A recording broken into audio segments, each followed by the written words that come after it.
You'll never hear me. So here we go. That's it. That should.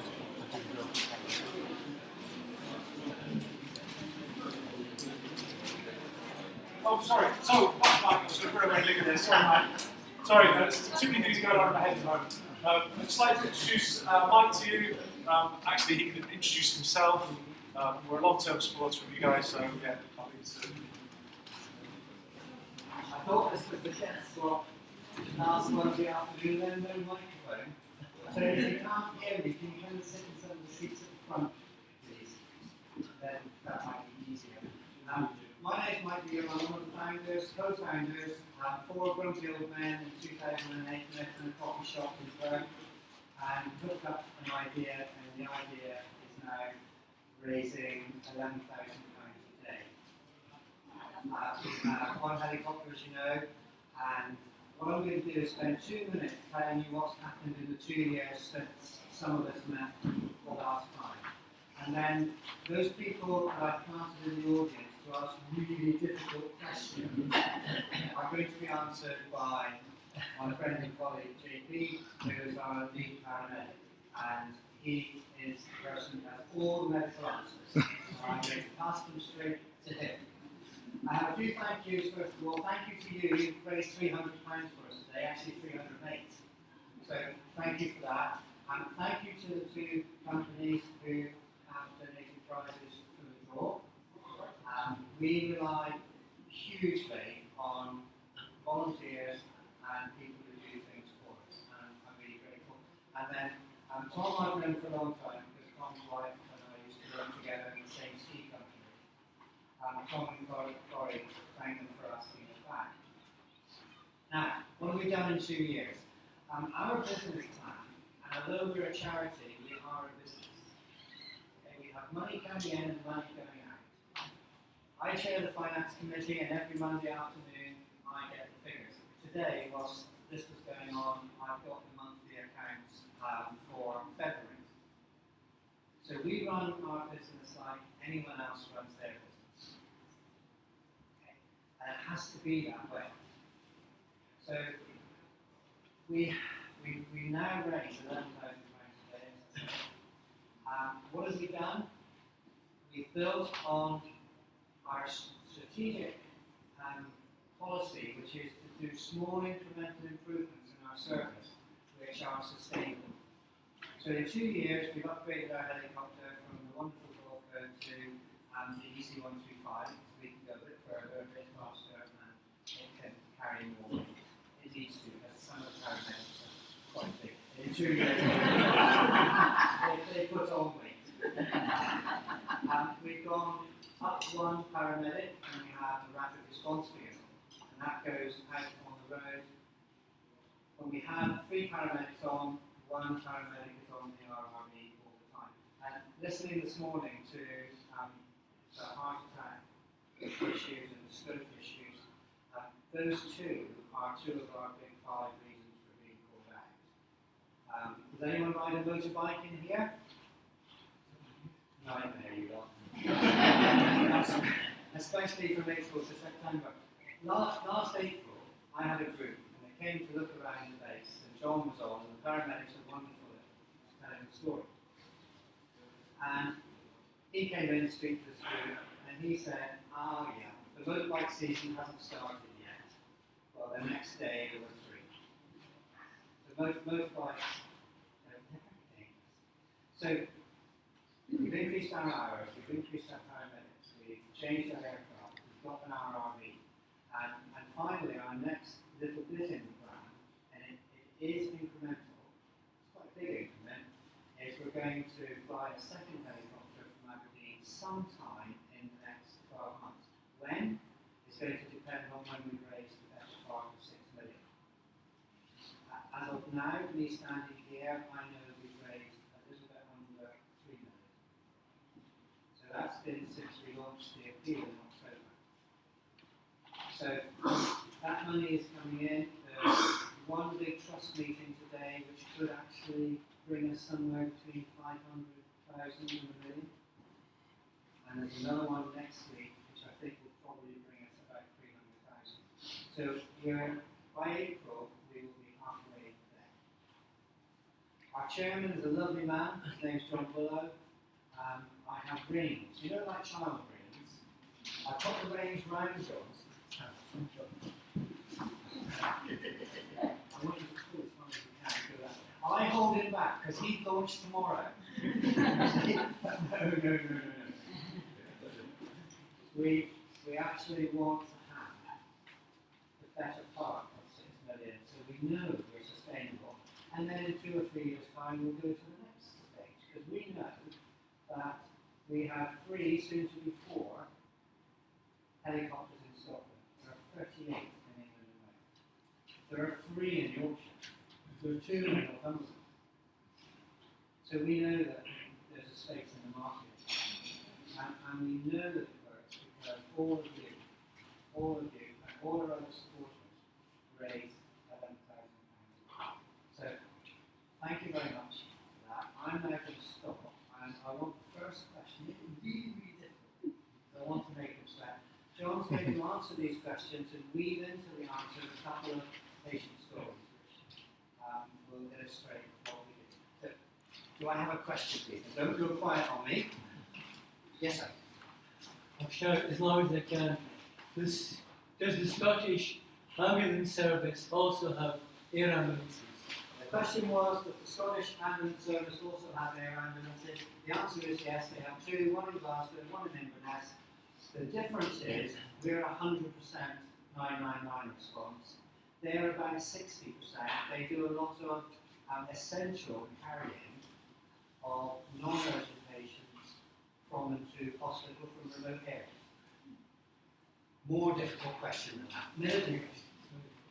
Yes, sir. Sorry, it's not a medical question.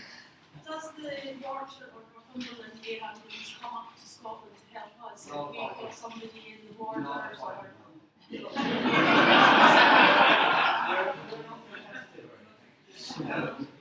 we do. The amount of John, do you want to say something about Yeah, sorry, so that's a good question. Yeah, absolutely. We have mutual aid. So equally we can go we have invaded England once or twice, and equally they've invaded Scotland once or twice. So it is all about mutual aid, and if there's the Great North Air Ambulances, actually we utilise those quite a lot, especially in the deepest, darkest of the police area where they can nip across, and it takes us about an hour to fly into the bottom end of the freezing Galloway, whereas they can be there in 10 minutes. So sometimes we do that crossover, absolutely.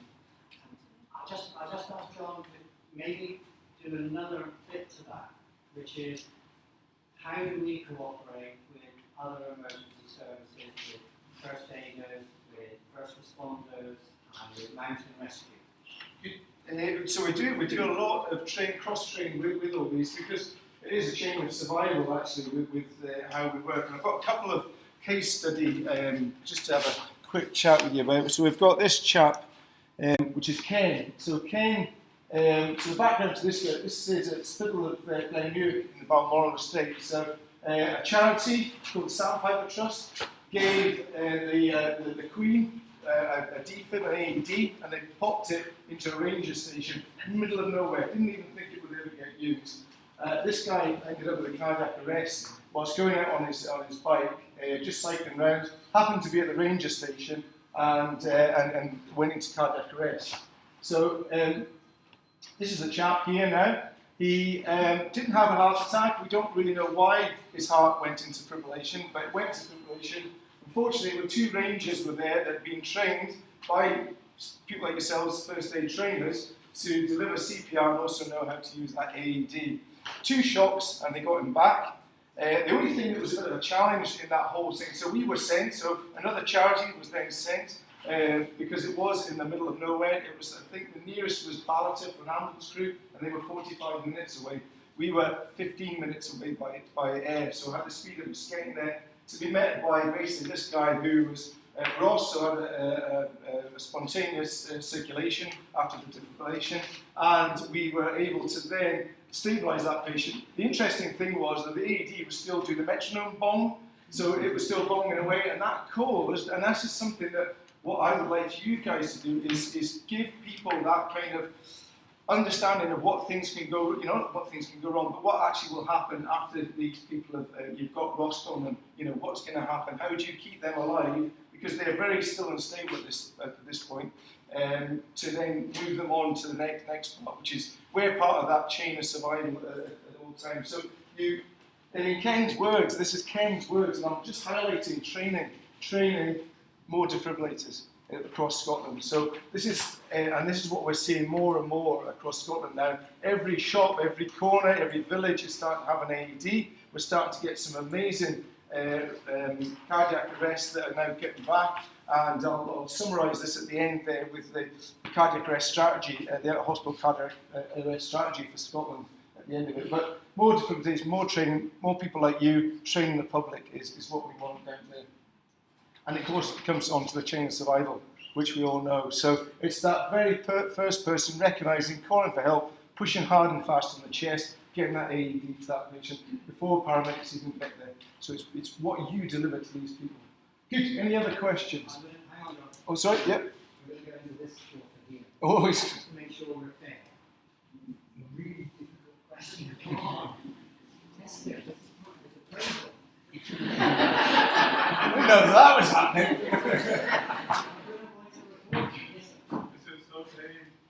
Further tasks. Ambulance. So, Do the slides. An air ambulance is going to go instead of the Coast Guard.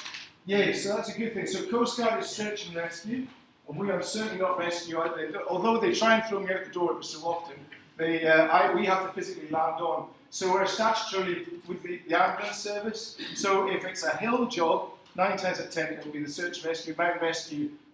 What it depends on is that person making that 999 call, and again, this is information that you guys give out, is if somebody's on a hill and the worst problem mistake they make is asking for an ambulance, because an ambulance will go straight to the ambulance control room, and then from there it gets battered. Usually we'll try and take that on, but then we'll feed it to the mountain rescue and to the police for them to initialise the mountain rescue team. But we have an air desk in Glasgow where our control rooms, so the North, Inverness, Edinburgh and Glasgow, can feed into and ask for an air resource, so they get the right air resource going to the right patient, if that makes sense. This quarter. Yes. Have you ever gone to help someone and ended up with multiple casualties? And if you did so, what was your triage on that? So yeah, we were at the Borders crash, I don't know, the bus crash in the Borders months ago, so yeah, we were involved in that. We very much, what we'll do is, the first crew that usually gets sucked in, it's just the way it seems to happen with these sort of things.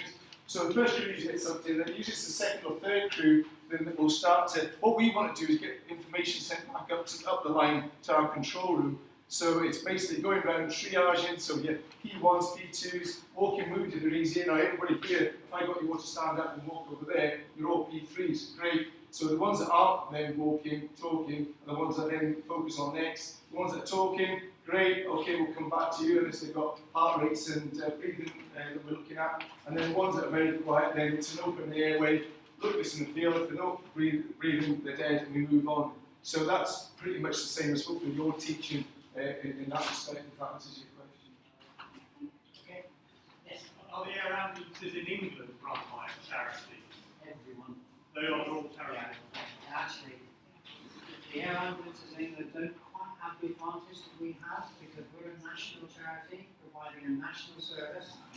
Wales is the same, but I was at the Wilson Dorset Air Ambulance last Thursday, and their area is basically Wiltshire and Dorset, and their average flight time is 5 minutes. And they tend to compete a bit with one another across county boundaries, whereas we don't have that issue.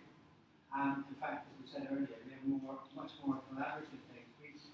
We've got miles to fly in order to get to. So our average flight time is much, much longer than that. So they're all charities, and they're all raising money. Some of those charities we take a lead from, one or two, and I won't tell you which ones, but one or two we don't take a lead from because we're aspiring to be the best, and we take the best practice that we can find in order to be able to have a continuous level of improvement, not only in the paramedics, the front line, but also in the fundraising. And we have an aspiration to spend 90p in every pound that we raise on the frontline service. The industry norm is 72 people. And at the moment we're hovering around 88. So we're very lean. I'm very lean. I don't like employing people. I don't like paying them. But we have to be really lean because then all of you have the confidence to know that the majority of it is actually going to the front line. And we have to employ people. You have to raise money. You can only raise money by spending some money. It's keeping that in check. Two-part question. The first one is, do you have a night flying capability? Secondly, can you do the defib in flight? Yeah, so yes, we have night flying capability. At the moment, we're not night hens, which is basically going into an unsurveyed area. But in Scotland, we have what we call secondary areas, HLSs, so helicopter landing zones, which have already been surveyed, have lights that we can go to. So yes, and we do those at night. We do quite a lot. In fact, Scotland, for long enough, since the 90s, since mid-95, has been doing night flying with patients on board. But we don't actually go into what the new thing is that down south, and we've just started doing in Scotland, is actually called night hens. So it's going into an unsurveyed piece of land, really, which obviously brings increases your risk. But they're now using night-viz goggles and instant sunshine and things like that to get on. The defibrillation in flight is absolutely, we defibrillate in flight, absolutely, because it's just contained, the circuitry is contained, so it's safe to do that. Obviously, we're letting the pilot know we're just about to do that, because we don't want to do it in turbulence and actually end up landing on the patient as we press the button. But yeah, never had to do it yet, touch wood. What's given the geography of Scotland, what are the sort of longest response times and distances? So in Scotland, it's a challenge with us. You can see there where I was saying about from going from Perth to the bottom end of Dumfries can be up to an hour.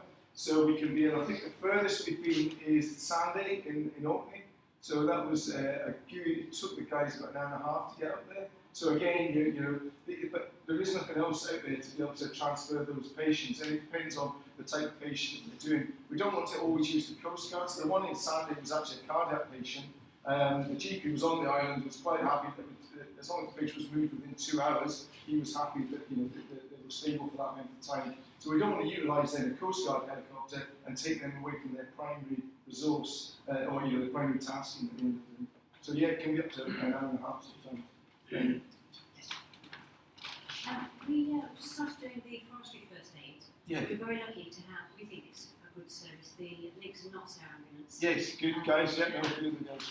We sat in the helicopter. Anyway, we were thinking, what 3 good top tips would you give? Would you tell us to give to our forestry workers to get a good outcome from you guys in terms of information about when they're making that call? What should they use? Know where they are. That's a thing. Do you use OS Locate?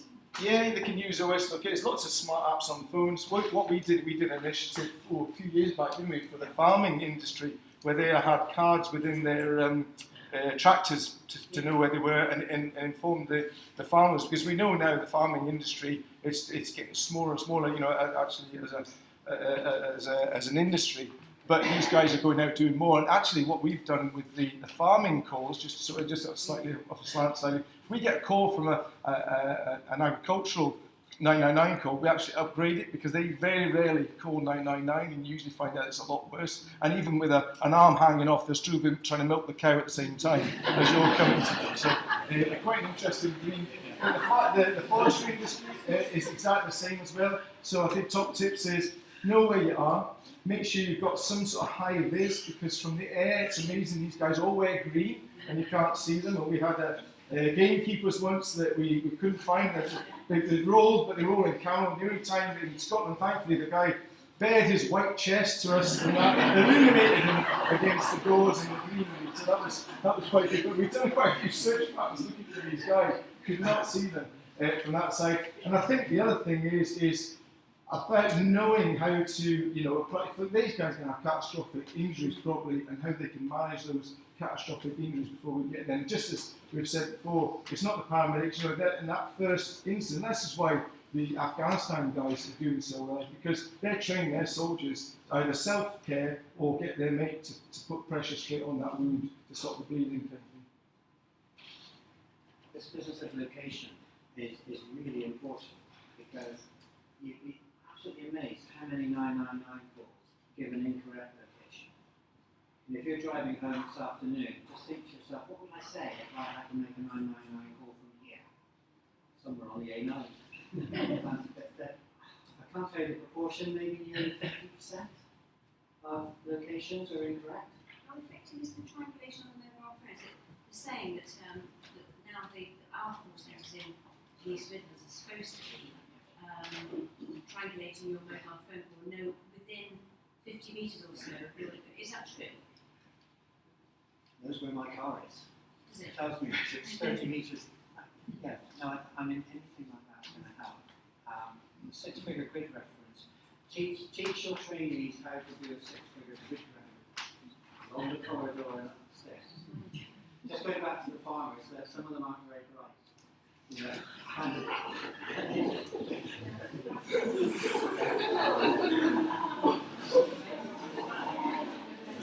only say that because I was out for lunch the other day with a farming friend of mine, and we were discussing this very thing. He had absolutely no idea, and he's a lovely man, but he had no idea what the key vantage points on his farm were. You know, where there was a bridge across the river. He knew where the river was, but where the bridge going across the river. We were talking about this number of calls that are wrong. I love my farmers here.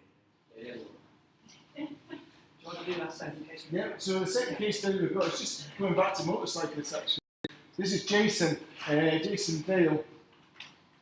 So Jason's out in Fife on his motorbike. He was going for a fish supper up in Anstruther, colliding with a car, being catapulted over a 12-foot hedge and landing in a field. It was a rutted field.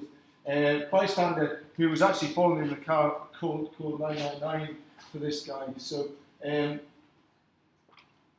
this is Jason in hospital. His injuries, or his outcome, his injuries was he's unconscious for 7 days, hospital for 11 weeks, life-threatening injuries are the bleed on the brain, open book fracture of his pelvis, ribs fractured, bilateral wrists, 4 spinal fractures, shoulder joint gone, collarbone gone, jaw and eye socket gone. So this guy was properly not well. He was what we say a broken chap. So this is some of his. He sent me some of his X-rays for afterwards. So he's pretty much metal work throughout actually at the moment. So this is one of his wrists. This is his other wrist, and this is his pelvis. So you can see the types of injuries. So this is when we look at mechanisms of injury with motorcyclists, and there are hundreds of thousands of motorcycle journeys just like there are in cars. So this is just an unlucky incident, unfortunately, where he went through, but you can imagine the forces that went through as he's gone into the car, he's been catapulted, he's gone over the handlebars, so his pelvis is ruptured because he's gone through the handlebars, up and over the car, hands have been out forward and that's what's caused his wrists. He's gone in, even he was wearing a half-face helmet, so it caught his jaw and his eye socket as well when he went down. So when we found him, well actually the crew found him first of all. He was in the field, they managed to scoop him basically and take, when we got there he was actually in the ambulance. And these type of patients take about probably at least 46 people to manage them pre-hospitally before you even get them in, because we do strip clothing, we need to look after their circulation, the airway, breathing, then the circulation, and then their disabilities, and get them into the most appropriate centre. And we're quite lucky in Nine Wells, it's now a major trauma centre as well.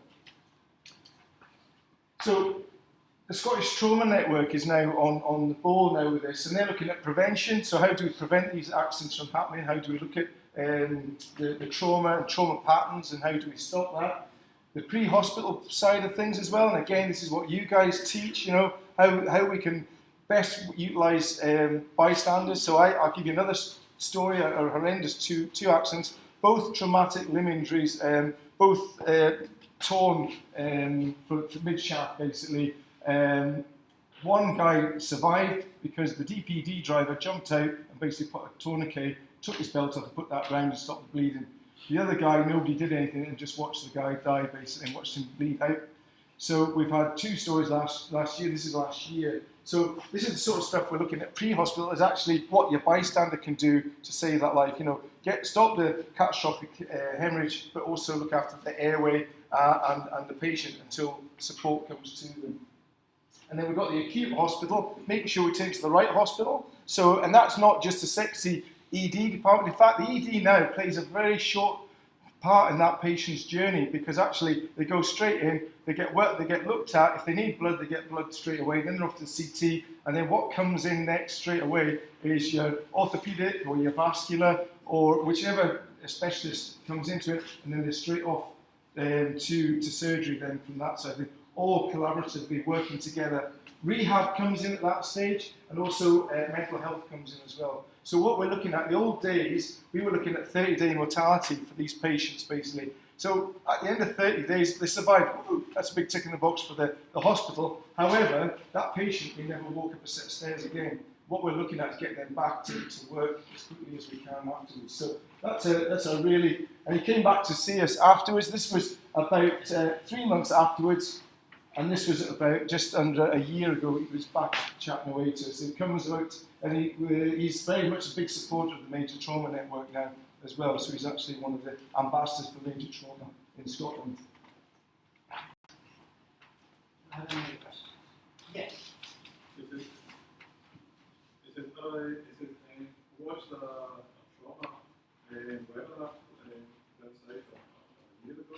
I think 2 years ago, we were saying that we were going to trauma centres now. Yes. Has that been implemented now? So we've got a paramedic when they come down in the Scottish Ambulance Service who actually sees, you feed in information back, and they say, right, you're now going to, I think it's the Queen Elizabeth in Aberdeen, it's a trauma centre, is it? Yeah, so what we have is we have a trauma desk clinician who's looking, basically, what we have is all these calls coming in to the ambulance service, and they all get coded. Depends on whether it's a road accident, a fall, or whatever. And what they're looking for is certain codes to pick up these trauma and these trauma team type patients, and then making sure they get the right team to them pre-hospital or the right vehicle. And then actually what we're going to look at, we're not quite fully there yet, because we've actually got 2 trauma centres officially up and running in Scotland at the moment. So we've got Aberdeen and 9 Wales, and then the others are going to come online over the next couple of years from that side of things. But you're right, what may happen with this patient away up in Ochiltree is that they might turn around, so the trauma desk eventually will look at what hospitals are available, what ICU, ITU beds are there, and they might turn around to the air ambulance and go, right, we don't want to take your patient there, I want to go to this hospital because we know we've got an ITU bed or an ICU, or we've got a specialist for that type of injury. So hopefully we're going to be more linked up to these patients and obviously looking for better survival for them. Okay, take one more question. Somebody. What's the rationale behind placing the second helicopter in Aberdeen? Is it because of the days of coverage are, or travel times, populations, or hospitals? What's the rationale? I'll answer that because I was part of the process. When it comes to matters clinical, that is not the province of the trustees of Scotland's Charity Air Ambulance, because we're not doctors. Our job is to raise money. And we operate in a partnership with Scottish Ambulance Service and our own paramedics, medical, and Babcock International, who fly in helicopters. So, when we decided that we wanted our next strategic jump was a second helicopter, we handed that over to NHS. And said, like, you're doing all your trauma reviews, you're doing this, that, and the other, come back and tell us where you think our second helicopter could go. And then it could have gone to Dumfries, for example, it could have gone to Inverness. Aberdeen was the chosen location. So that was a medical decision made by those that know. And they come back to us. I mean, at the end of the day, we could have said, we don't fancy that. If they said we were going to go to Campbelltown, we probably would have said no. In actual fact, why? Because the reason I'm going to tell you why it's not because of our farmers on the side. We were really happy with Aberdeen, and I said to you earlier on, we are a business. How much money comes in, how much goes out, how quickly does it come in, how quickly does it go out? Aberdeen has a lot of people, and Aberdeen has a fair amount of money. So it was a win-win for us to be told early, and for us then to start fundraising up there as we're doing.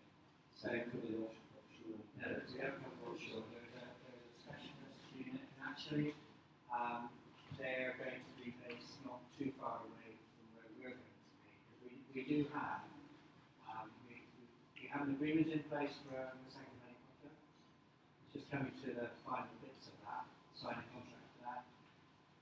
We've almost finalised details of our hemorrhage. The paramedics, the process has begun to find 6 paramedics, and actually that could be the more difficult thing, not to get 6 who want to come and work with us, but in that sort of area, backfilling those jobs. So we are quite a long way down the process, and what everyone forgets is that we have to raise 6 million. And that's the other side. So I'm really grateful to all of you being advocates for us, all of your students being advocates for us, all our staff, John, who did a fantastic job for us. It's gone from 4 grumpy old men in a coffee shop in Perth to a business that's turning over now 5 million a year, and soon to go to 7 to 8 million a year, employing 18, 19 people, and doing the job of work, which is saving time, saving lives in time-critical emergencies. None of that's changed from the first coffee. The scale has changed. So I'm going to thank you all very much. John, thank you for giving John's day off today.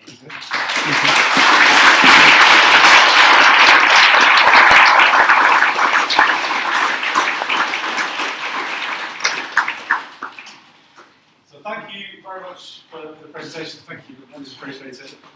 So what we're going to do now is that we're going to do the prize draw. So where are we going to go? That's your ones. Thank you. We've got a box here. How much money have everyone raised? 308. Sorry, £308. 308 quid. Well done. So well done, everyone. Thank you very much for your contributions. So that's going to go to Mike, isn't it? Yeah. So we're going to do that. Oh, I think there's 55p in there.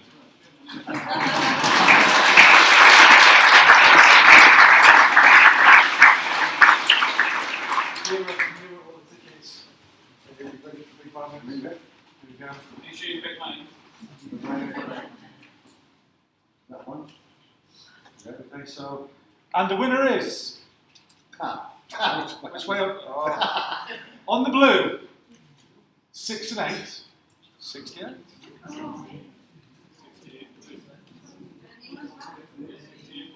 Hey, well done. So Mike has won. Well done, Mike. Come to the front. Well done.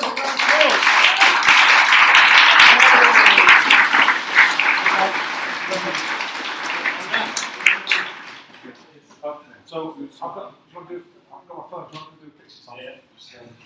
So Dick Mark's right. What's over there?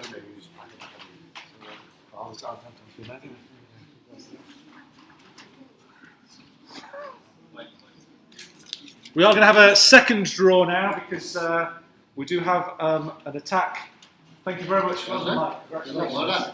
Thank you very much. Appreciate it. Okay. So I've got a second ticket draw for the second rapid prize, which is the attack. Here, Manuel. So we go.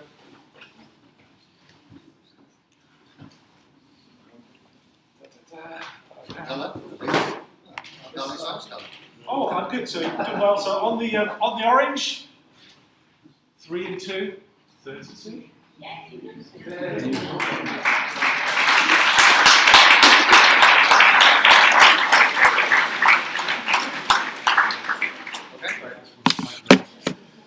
So let's get rid of that. So I'd just like to, say thank you all for coming everyone. I hope it's been a valuable day for you. As you leave, all your CPD certificates are laid out on tables in alphabetical order. So the ones nearest the door. I'd been